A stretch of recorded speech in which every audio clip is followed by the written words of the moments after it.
Hurmatli qo'qonliklar, agar gapim rost bo'lsa, menga podpisatsiya qilib qo'yasizlar. Xullas mana akamiz borlar, bilsalaring. Mana Makron ro'parasida va shar sotishadi. Xullas mana shu shar sotadigan akamizni qo'lida pastayanni 10 ta 15 ta shar turadi, to'g'rimi? Men hamma qo'qonlik qizlarning istoriyasida, rasmlarida mana shu shar bilan rasmga tushganini ko'rdim. Men hayron bo'laman. Bu sharni bularga kim olib berar ekan desam, 10 ming so'mdan rasmga tushga berar ekan birat. Rasmga tushib olgani arendaga olas ekan bu.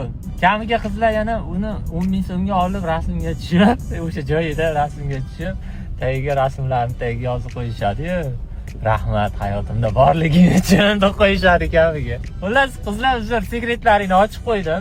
Lekin yo'q, odamni unaqa 10 ming so'mga sharda arenda olib rasmga tushib, rahmat hayotimda borliging uchun deyish qanchalik mantiqqa to'g'ri keladi. Rasmga tushmoqchi bo'lsalaring, Makron ro'parasida emas, aynan o'sha shar sotilgan joyda emas, qo'liga bir 20 ming yo 15 ming bersalaring, bir hatto sal gortni ichiga olib kiradi. O'sha gortni ichida ham mana momentlarda tushvasalaring bo'laveradi. Bilinmaydi, imminni o'sha shar sotilgan joyda tushish shart emas qizlar. Maslahatda endi bu. Shunaqangi ham sinchkov bola bo'lamanmi? Menga obuna bo'lib qo'ysalaring, hali ancha-muncha temalarni sizlar bilan ochamiz. Billama billah.